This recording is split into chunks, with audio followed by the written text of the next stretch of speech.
Salutations, and holy fuck. Right off the bat, this is hands down my favorite episode of the volume so far. It was so good, I felt so many emotions, and I'm super duper scared for what it means going forward. Let's talk, yeah? The pneumatic tube sequence can't have been very fun, but I like that they took the time to render Blake's hair as messed up instead of just a perfect bob like before. I don't think anyone else's hair really changed, but oh well. I changed my mind. I don't like May Marigold. Toss her ass in with Fiona Time in the dislike column. Who is she to dismiss and demean Penny like that? Robo Girl? Really? You think May would know better about invalidating other people. And my name is Penny. Yes, baby girl, that's my daughter. Let her fucking know. A little bit of exposition here regarding what I suspected. Salem's forces are shooting down anything that comes too close to the storm. Which makes me all the more curious about how Salem knew to let Cinder and Neo back in. Did she feel Cinder? Is she capable of sensing where she is and keeping tabs because of her grim arm / shadow hand? Nor being a chaotic bundle of perfection was perfect. We know that Penny is an android, but they're showing us new android capabilities of hers, almost as if to remind us of what she is. But given that she was just granted the Maiden Powers last volume and is more than a robot, is she going to have her humanity challenged by the narrative by a Penny gets hacked plotline? Because it really seems like that's where they're going. Do not worry. RWBY is capable of traveling at an extreme velocity from one point to another by breaking herself down to her molecular components, thus negating her mass, and then reassembling them at the destination, theoretically making it possible for her to transport all of us in the same way, as mass no longer matters. What? You can use your semblance on all of us. Did Penny just figure that out before you did? Like, she knew you were a faunus before I did. Yes. Holy fuck. Yes.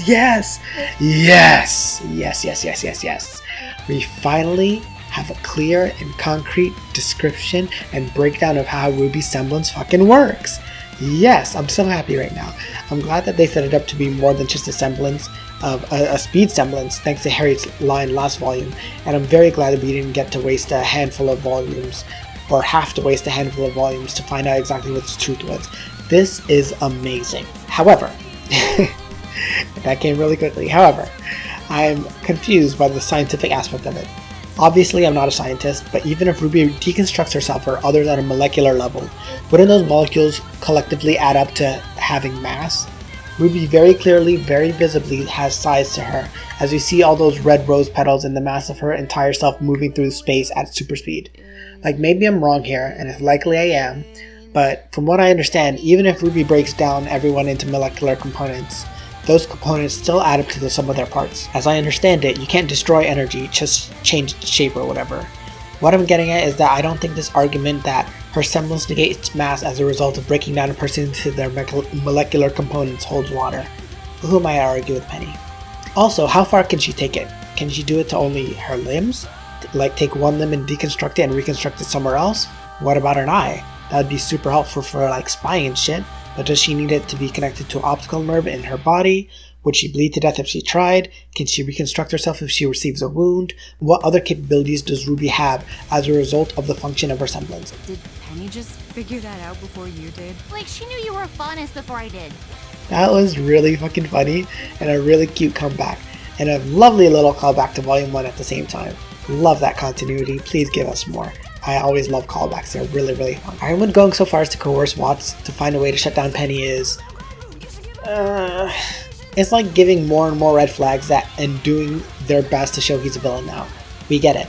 Ironwood is a baddie daddy. There's no way we can root for him now, not when he wants Penny incapacitated, if not disassembled and scrapped. I imagine that Watts, while not happy about being Ironwood's bitch, though I 100% would be, he must have some sort of satisfaction in bringing to ruin the creation that beat out his ideal all those years ago. I really like that they're studying Penny's fight with Cinder, and I wonder what Watts thinks about seeing an associate of his in combat. I mean, he typically doesn't really respect Cinder much. Does he respect her more for how she handles herself? Is this his first time seeing her in a fight? Has he ever witnessed her combat prowess before? Cinder is really one of the most accomplished fighters in the series and hands down one of its best combatants. And that's something I always really liked about her. The first proper fight in the series was between a huntress and an antagonist. I don't know if I can call Cinder a huntress because I'm not sure if she ever went to combat school, or for people who forsake that path, if they're called such.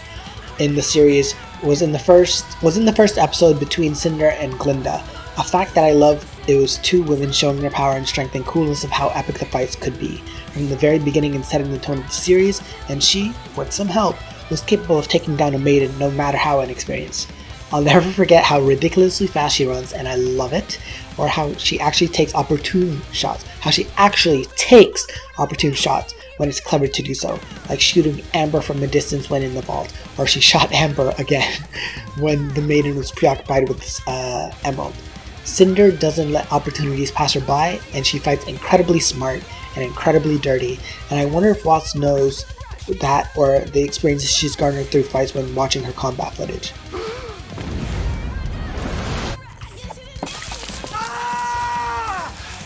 Read the sign, Bill! Read the sign!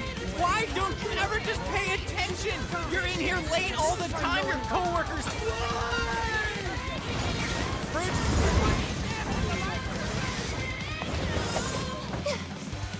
I love this scene. Whoever Screaming Man was, please marry me. I love you, Screaming Man. I don't care that you're animated. I love you. I can't stop fucking laughing. Loving the diversity amongst the cast, even when it comes to no-name background characters. RWBY has come an incredibly long way from its starting days when everyone in the Milkman was white or light-skinned.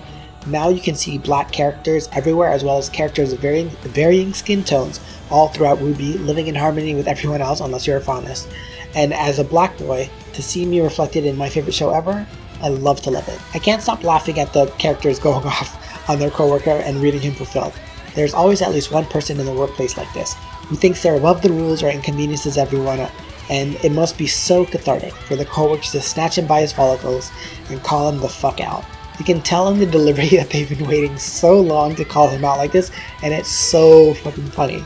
That was my favorite generic scene, i.e. not related to combat, and Alice Command Bay running out screaming "Why?"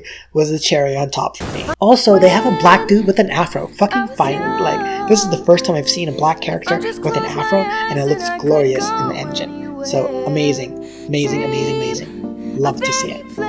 RWBY pausing to pose like that is something my sister would do, and it's adorable, and I also can't stop laughing at Blake because she looks like a thrown up hairball herself. Stand back, please.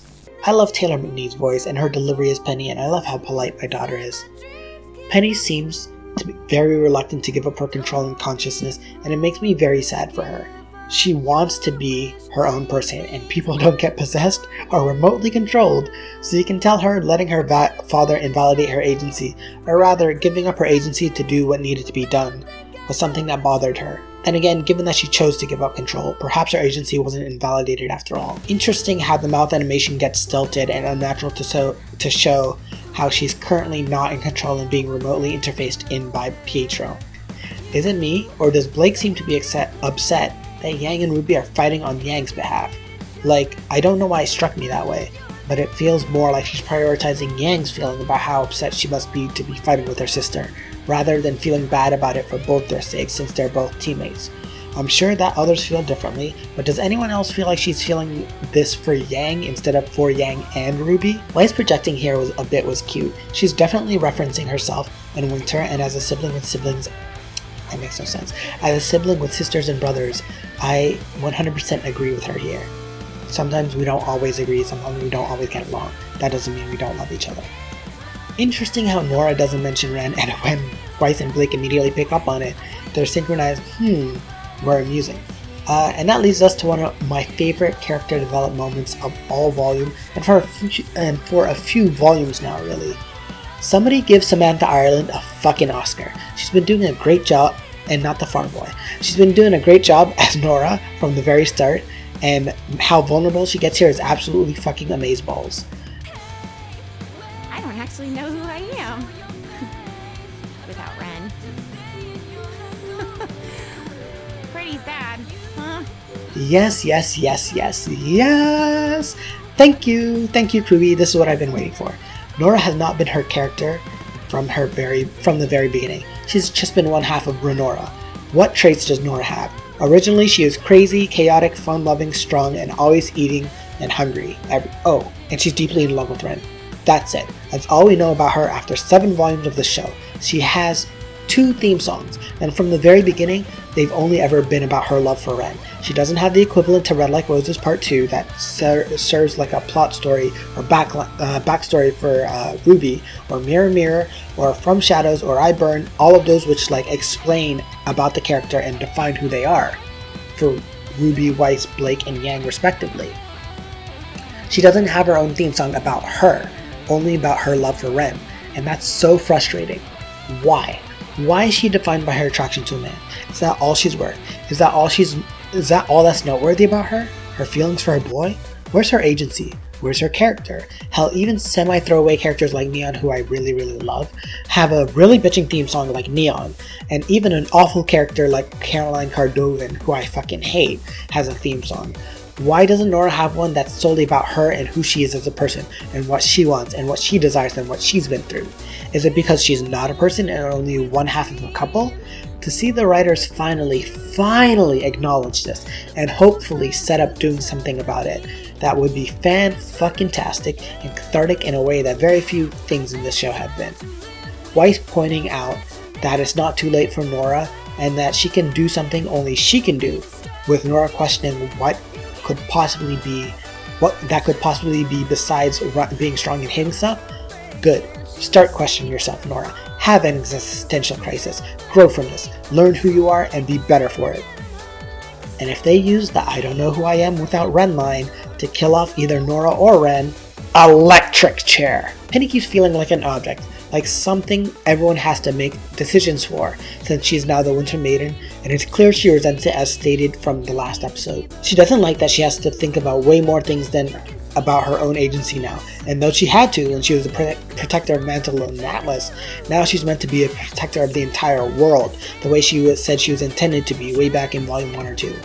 I feel bad that she can't make decisions just for herself anymore, and to factor in the literal end of the world is what she has to do every time she does anything. So in my RWBY Volume 8 trailer analysis video, link below, I said that perhaps the person on the other side of the door that Team RWBY pin, that's RWBPN,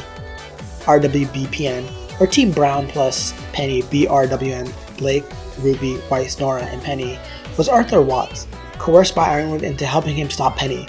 I was right about the coercing to stop Penny part, but wrong about it being him behind the door. It was the Aesops, and I kind of should have known. So your first time losing to us wasn't enough? We were holding back! Incorrect, Miro. You were holding back. The rest of your team went full throttle to try and kill or incapacitate these kids. You're the only one with the conscience, and that's why I love you, my good dog boy. We all said some things we regret, but please, hear me out. Boy, shut the fuck up. You literally went on to immediately try and gaslight Penny and make everything out to be her fault, and your bitch-ass teammates did the same. Like, I like Elm and love Miro, but the rest are on thin ice. Even Elm, when she said, Winter is in critical condition because of you. I think the fuck not, you trick-ass bitch. Winter is alive because of Penny. Penny knows this. Winter probably told them too, but still, fuck all of them for trying to manipulate Penny like this. Bunch of scumbags, even my husband Miro. They really like showing shots of Harriet's ass, like what is up with that? Notice how Penny was fumbling to articulate herself when trying to defend herself, but the second Harriet threatened RWBY, it was game over. Obviously they tried to bait her so they could separate her from Team Brown, and it worked. But they also fucked up because now they have a pissed off maiden on their hands, not in their hands. I know I'm not too happy with the Aesops right now, but I love their use of teamwork here. They learned their lesson after being beaten by Team RWBY through the power of friendship and also teamwork. And it's nice to see that they're course correcting and doing all the better for it. You will not hurt my friends. This line means everything to me. Taylor McNee's delivery, the way Penny is full of conviction and anger, the way she refuses to let anyone take away her friend from her, especially when Ironwood refused to let her have friends by saying she didn't have time for them. He was wrong. He lied. She knows that now. She has time for friends and always did, and now she'll do anything to keep them. I love that this is our first major fight of Volume 8, besides the one with the Hound. I didn't consider that much of a fight since Team Orgy. I'm sorry, I'm not going to call them that. That's gross and weird. But, like, their letters lined up for that, okay? So I just had to give it a shout out. But Team RG, minus O for Oscar, because he was taken away by the Hound. Team RG got their asses handed to them by the Hound. And I'm a slut for when former allies fight each other, like when Neo and Cinder fought, and now Penny and the Aesops. So it's some good shit and I love it a whole bunch. The way Penny turned her momentum around from the slip up by Harriet to kneeing her in the face and throwing her away thanks to her rocket boots, that fucking owned. That was amazing. Show them who the fuck they messing with, baby girl. Mero has clearly been holding back this entire fight, and he could have stayed Penny at any time. And it's interesting to see it's powerful enough to even hold back a powerful maiden. So does that mean Mero could stand a chance at defeating Cinder if he had his team with him? Penny hadn't been using her maiden powers at the time, but still, nice to see Mero's semblance is still powerful as fuck. Also, I'm calling it right now. Mero is going to use his stay semblance on Harriet, and it's going to be the most disrespectful thing ever because she's a speedster, and to like stop her from moving using her own semblance, like that's going to be some drama, and he's going to defect. He has to defect, and if this happens, I'm going to fucking scream because I'm so excited for Mero to like turn on his teammates, even though they're his teammates, but like he's the only one shown to have like any sort of morality about this. Everybody else is just following orders now, like Yang said. So here's hoping that he actually does, use that against Harriet and his teammates, and then it'll be this big betrayal thing, and then either he has to suffer the consequences, which I hope he doesn't, or he'll join Team RWBY, which I hope he does. Where is Samantha Ireland's goddamn Emmy? Where? If Nora dies, I'm gonna fucking kill someone. Probably me, but still. Don't kill Nora, please. Where is Samantha Ireland's goddamned Emmy? That looked like it physically hurt Penny for Harriet to remove that blade from Floating Ray. And oh boy, I can tell where this is going. Why is Mero so fine? Like, I'm even willing to overlook my no man bun rule for him, but he manages to make it work. And what the fuck? I hate him. I fucking hate. I love how Mero looked back at Team Brown plus Penny and is clearly remorseful. He has conflicts with what he's been ordered to do, and this has been established back in Volume 7 as well. He is the moral center of the Aesops, and I love that we're given these scenes and close-ups of him reflecting on the choices he makes from the orders he's given. I really hope he deflects to Team RWBY's side and becomes a powerful ally for them. I also just had a very ominous foreboding sense that he's going to die by using his stay semblance on a bunch of Grimm or even maybe Salem's forces in a last grandstand effort to stand off to give Team RWBY time to escape or do what they need to do or something. I'm suddenly really scared for him, and I really hope this doesn't come to pass. If it does though, I'm taking my rightful position as the new Oracle of Delphi. I have a really strong suspicion that this melody playing is going to be revealed as Penny finally getting her own theme song. If she doesn't get her own theme song this volume, I'm actually going to be really thoroughly shocked. It seemed like it's the perfect time, especially with how relevant she is to the plot now. And now that she's back from the dead and also the Winter Maiden, and integral to the plot, I feel like some gentle Pinocchio ballad for Penny would be really great. I'm also very surprised we haven't gotten our first proper song with lyrics and everything yet. Last volume we had a song by Chapter 3, which was Touch the Sky, I think. Though that varies per volume. I distinctly recall Die being revealed in Chapter 4 of Volume 2, Painting the Town. So maybe our first proper song will be revealed in next week's episode. The facial animations are getting better and better. It's really lovely to see. Well, you know what they say. If you can't beat them, then make them join you. Oh god. It's gonna be a fucking hacking plotline, isn't it? He's gonna reverse engineer some code from Penny's sword and figure out a way to hack into her now that we know that remote interfacing with Penny is possible. And oh god, this is gonna be a bad time. I just fucking know it. We're gonna hurt. I just don't know if it's gonna be the good kind of hurt. And that about wraps it up for Volume 8, Chapter 3, Strings. Tune in next week when I scream, cry, sob about whatever happens then, as I feel one episode away from the Hound's shenanigans is plenty of off-screen time away for it to get back to Salem's base and her giant whale monstra. And we'll see what Cinder and Co are up to, as well as what Cinder has in fate for Oscar. I'm also thinking I'll start making predictions before an episode occurs, then watch the episode and see if anything comes true. Might start that next week on Chapter 4. Anyways, this has been Rookies. Like, comment, and subscribe if you like. Flip me the bird if you fucking prefer. See you next week for more RWBY Rewatch/Review. Yes, I combined them because I'm tired of making two separate videos for the same videos for the same episodes really. Didn't really make much sense, and I'm sure my face wasn't really an attraction anyways. There'll be more likely to be content like this from now on for the proper reviews at least. Until then, take care, friend.